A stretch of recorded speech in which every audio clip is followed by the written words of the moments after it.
ब्राह्मणों के द्वारा उस पर अत्याचार किए गए उस दुर्दशा को दिखाया गया जो रियल में उन्होंने लड़ाई लड़ी। राष्ट्रपिता ज्योतिराव फुले ने वर्ण व्यवस्था के खिलाफ आंदोलन, मगर ये रिलीज नहीं हुई। आक्रोश जताया ब्राह्मण महासभा ने। क्या मुख में किस तरह से बच्चा पैदा हो सकता है? ऐसा क्या था उस फिल्म में जिससे एकदम पूरे देश के अंदर बवाल हो? और ये 11 अप्रैल को इसको रिलीज होना था। 3000 साल से जो गुलामी की शूद्रों ने, सेंसर बोर्ड ब्राह्मणवादी मनुवादी हो चुका है। इस समता मूलक समाज की स्थापना, गुलामगिरी और किसान के कोड़े जैसे ग्रंथ भी लिखता में बैठे हुए हैं। वो संविधान को ना मानने वाले लोग हैं, वो संविधान विरोधी हैं। उस समय उन्होंने जो लड़ाइयां लड़ी उन्हें दिखाना चाहिए, समाज के सामने आना चाहिए कि ऐसा भी हुआ था। आप देख रहे हैं इंडस न्यूज टीवी। मैं इस वक्त उत्तराखंड में हूं।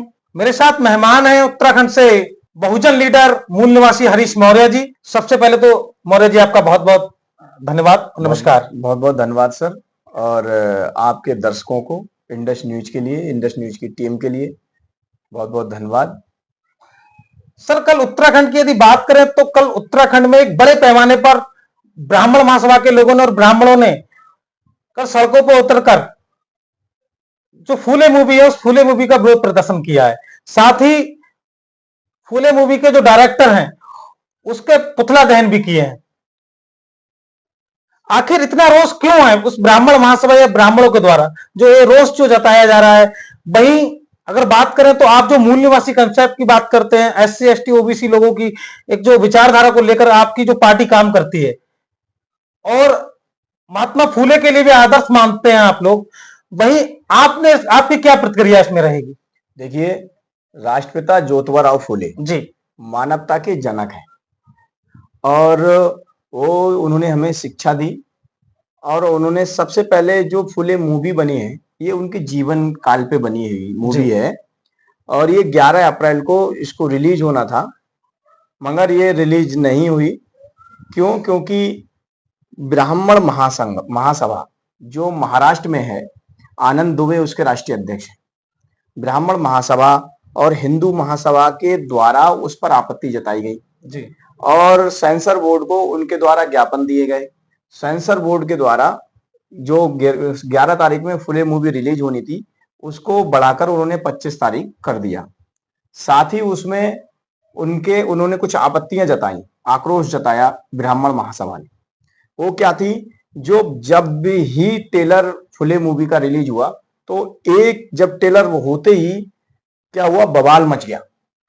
पूरे सिस्टम में एकदम फुले मूवी का बवाल मच गया टेलर होते ही।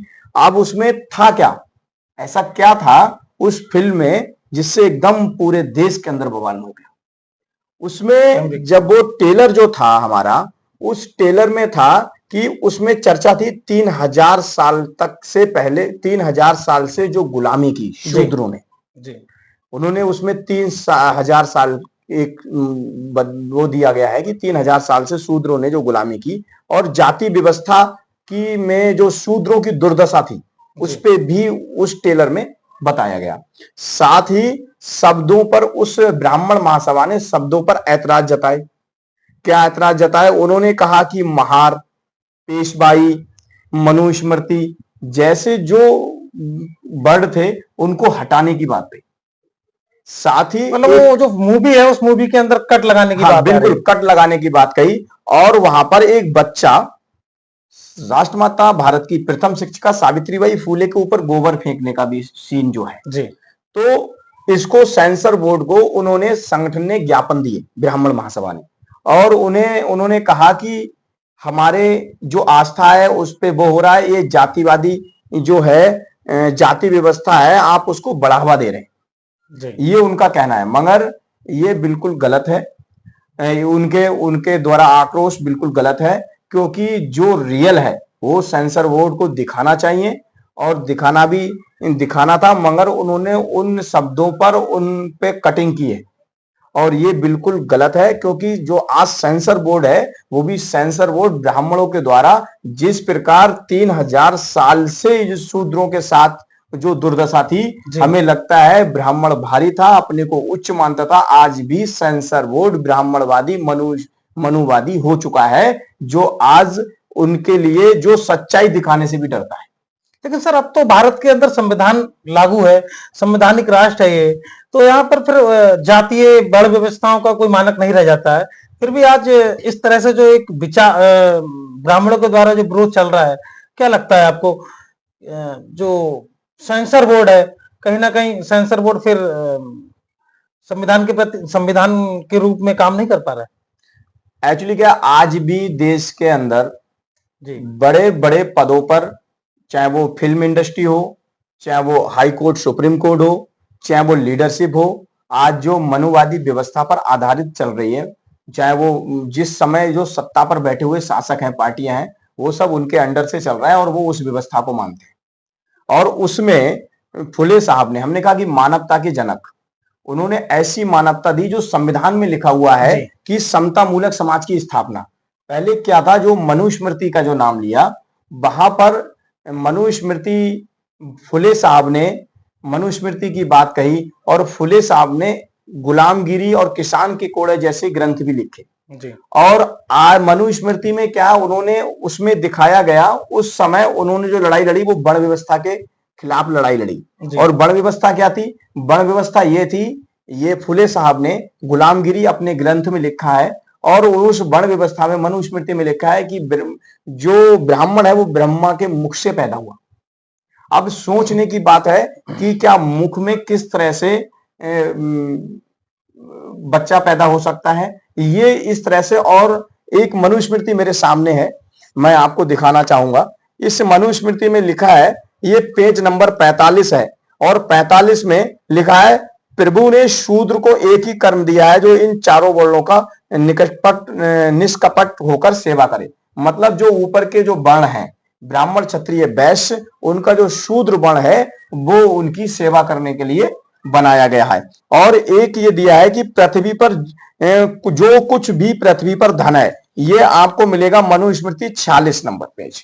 ये मनुस्मृति है 46 नंबर पेज पर, कि जो वह सब ब्राह्मण का है, क्योंकि ब्रह्मा के मुख से ब्राह्मण पैदा हुआ, उसकी उत्पत्ति हुई, इसलिए वो श्रेष्ठ है।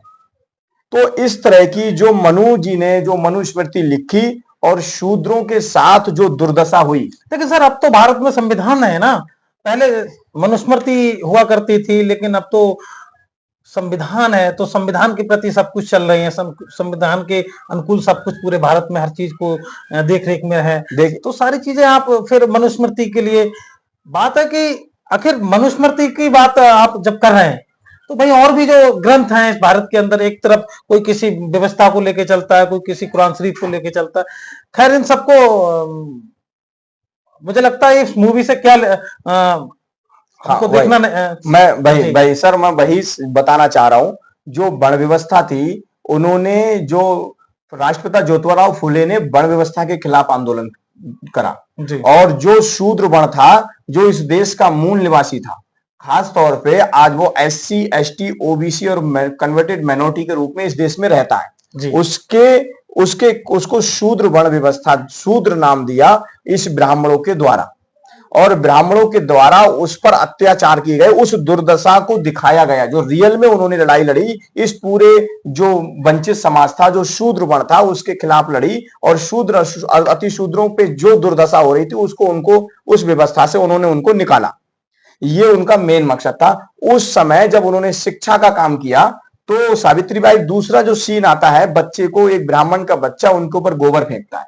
तो पहले लड़कियों को जब पढ़ाने के लिए भेजा जाता था, तो इनके यहां ग्रंथों में उसे अधर्म माना जाता था। इस ग्रंथों में उनके अधर्म माना जाता था। उन्होंने कहा को शिक्षा का अधिकार, बिल्कुल नारियों को शिक्षा का अधिकार नहीं है। वो कहा जाता कि ये अधर्म है और ये हमारे यहाँ इस तरह का नहीं होना है, ये आप गलत रास्ते पे चल रहे हो। उस समय इस तरह से ब्राह्मणों के द्वारा, और अपने को उच्च माना जाता था कि हम सर्वोपरि हैं। तो वो सारी चीजें दिखाई गई, जिससे ब्राह्मणों को ये अच्छा नहीं लग रहा, क्योंकि आज भी इस देश में ब्राह्मणवादी व्यवस्था हावी है। वो आज भी जो सत्ता में बैठे हुए हैं, वो संविधान को ना मानने वाले लोग हैं, वो संविधान विरोधी हैं आज भी। क्या अगर ब्राह्मण, अगर जनसंख्या के अनुपात में बात करें तो ब्राह्मणों की बहुत बड़ी संख्या नहीं है। वहीं अगर बात करें तो महात्मा फुले ने जिन लोगों के लिए काम किया, जिनके लिए आंदोलन चलाया, वो एक बड़ी संख्या में है। वो इस देश के अंदर 90% लोग माने जाते हैं। उनकी जो संख्या है वो लगभग 90% है। तो वो 90% लोगों के जो इतिहास पर, जो उनके आंदोलन को चलाया, उनको शिक्षा कर दिया, जो तमाम कृतियां थी, तमाम जो प्रथाएं थी, जो समाज के लिए घातक थी, उनको बंद कराया ज्योतिराव फूले ने और उनकी पत्नी माता सावित्रीबाई फूले ने। तो क्या लगता है आपको, आज कुछ चंद लोग इस मूवी का विरोध करेंगे और उसमें सीन कुछ मूवी के अंदर कट हो जाएंगे, या मूवी को बाइकआउट करने की जो कोशिश की जा रही है, क्या ये संभव है? ब्राह्मणों के द्वारा, बिल्कुल ब्राह्मणों के द्वारा आज भी जो व्यवस्था जिस प्रकार से संविधान के विरुद्ध कार्य किया जा रहा है, क्योंकि आज जो ग्रंथों को आज जमीन पर ब्राह्मणों के द्वारा उच्च बताने वाले ग्रंथों को माना जाता है और उन ग्रंथों में ब्राह्मणों की बढ़ाई दी गई है, उनको उच्च बताया गया है। नंबर एक, आज वही लोग बैठे हुए हैं जिसके कारण जमीन पे आज वही व्यवस्थाएं चल रही हैं। आज भी एससी, एसटी, ओबीसी और जो इस देश का मूल निवासी शूद्र वर्ण है उसके साथ भी है। उस समय उन्होंने मानवता का एक क्या दिया, संदेश दिया और सत्य शोधक समाज की स्थापना की।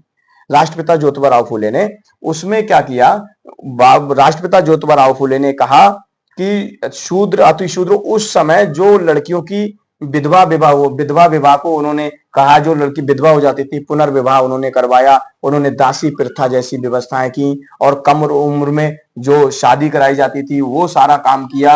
उन्होंने किसानों की लड़ाई लड़ी। वो समाज के हित में काम करना चाहते। पहले ब्राह्मण जबरदस्ती गुलाम बनाकर शूद्रों को लगातार काम कराते थे और अगर ग्रंथों को भी वो सुन लिया करते थे तो उनके पिघला हुआ शीशा डाल दिया करते थे, पीछे हांडी और उन्होंने झाड़ू भी उन लोगों के बांधी। तो वो जो फिल्म में दिखाया गया वो इस समय की ये लोग जाग जाएंगे, कहीं ना कहीं ब्राह्मणों की छवि पे ऐसा होगा। अगर आपके पूर्वजों ने ऐसा किया तो आपको उसे मानना चाहिए, उसको गलत नकार के संविधान के तहत समान अधिकार देना चाहिए। मगर आज भी आप उस पर कायम है, आपकी नियत में खोट है। मगर उस फिल्म को पूरे बहुजन मूवमेंट की तरफ से मूल निवासी जितने भी सामाजिक संगठन है या राजनीतिक संगठन है उन्हें आवाज उठानी चाहिए और साथ ही सेंसर बोर्ड को भी वो मूवी जो सच्चाई है उसको दिखाना चाहिए। क्योंकि राष्ट्रपिता ज्योतिबा फूले मानवता के, वो देख लीजिए ये दो मुंह वाले लोग हैं। आज जो ब्राह्मण हैं वो दो मुंह वाले लोग। राजनीतिक और सामाजिक संगठनों की जहीं बात कर रहे हैं, हाँ वहीं आपके जो संगठन है पीपीआईडी जी, वो भी एक बड़ा संगठन है, कहीं ना कहीं कई प्रदेशों में काम कर रहा है। और ब्राह्मणों की बात करें तो सिर्फ उत्तराखंड ही नहीं, रुद्रपुर ही नहीं, दिल्ली में भी बाइकआउट करने की कोशिश की जा रही है। लगातार वहां बैनर पोस्टर लगा करके लोग बाइकआउट कर रहे हैं फूले मूवी के लिए। और प्रदेशों में, भारत के कई प्रदेशों में वहां उसका विरोध करने की कोशिश की जा रही है लगातार। तो आपका जो संगठन है पीपीआईडी, आप की क्या प्रतिक्रिया है उस पर? देखिए, जो People's Party of India Democratic है पूर्ण रूप से संवैधानिक पार्टी है और समाज में समतामूलक समाज की स्थापना करना चाहती है और मनुस्मृति जैसे ग्रंथों पर चलने वाले लोगों का विरोध करते हैं। इसलिए हम फुले अम्बेडकरी होने के नाते हम फूले को और बाबा साहब को अपना आदर्श मानते हैं। और फुले साहब ने मनुस्मृति जैसी चीजों को, वर्ण व्यवस्था को नकारा और उसमें उन व्यवस्थाओं से निकालकर एक मानवता का जीवन हमारे शूद्र वर्ण को दिया जी। और बाबा साहब ने 22 प्रतिज्ञाएं जैसी व्यवस्थाएं, जो 22 प्रतिज्ञाएं थी वो ली और लेकर एक समतामूलक समाज की स्थापना करने के लिए इतना सुंदर संविधान दिया जिससे इस पूरे शूद्र वर्ण को सभी को अधिकार मिले। मगर इस तरह की आज भी संविधान के विरोध में जो कार्य हो रहा है वो अनैतिक है। आज देखिए, सत्ता पर बैठे हुए 11 तारीख में नरेंद्र मोदी जी ने कहा कि मानवता के जनक राष्ट्रपिता ज्योतिबा फूले की जयंती की शुभकामनाएं दी। मगर आज उन्हीं की सरकार में बैठे ब्राह्मणवादी मनुस्मृति की मानसिकता के, गंदी मानसिकता के लोग आज सेंसर बोर्ड से कटिंग करवा रहे हैं। क्या सच्चाई को दिखाना चाहिए। और जब उनका प्रधानमंत्री ये कहता है, इस देश का प्रधानमंत्री का बयान है कि वो मानवता के जनक थे, तो आज वही उस मानवता की, जो उस शूद्र वर्ण के साथ, जो उस व्यवस्था के उस समय उन्होंने जो लड़ाइयां लड़ी, उन्हें दिखाना चाहिए, समाज के सामने आना चाहिए कि ऐसा भी हुआ था जी। तो इस पे इस जो विरोध है ये गलत है। ये इनकी मानसिकता के, अच्छी मानसिकता के लोग नहीं है जो लड़ाई लड़ रहे हैं। ये अपने को सर्वोपरि मानने वाले लोग हैं। ये शूद्र वर्ण पर फिर से शासक बने हुए हैं और ये लगातार उसी तरह से उनके बच्चों का शोषण करना चाहते हैं और इसका विरोध होना चाहिए। और फूले मूवी को टैक्स फ्री होना चाहिए और पूरे इस मूवी को बिल्कुल टैक्स फ्री होना चाहिए सरकार की तरफ से, और इसका एक भी उसका सीन या उनकी उसके शब्दों पर कोई कटिंग नहीं होनी चाहिए, क्योंकि रियलिटी दिखाना ही सेंसर बोर्ड का काम है। ये थे हमारे साथ बहुजन नेता उत्तराखंड से पीपीआरडी के प्रदेश अध्यक्ष हरीश मौर्य जी। जय संविधान, जय भारत।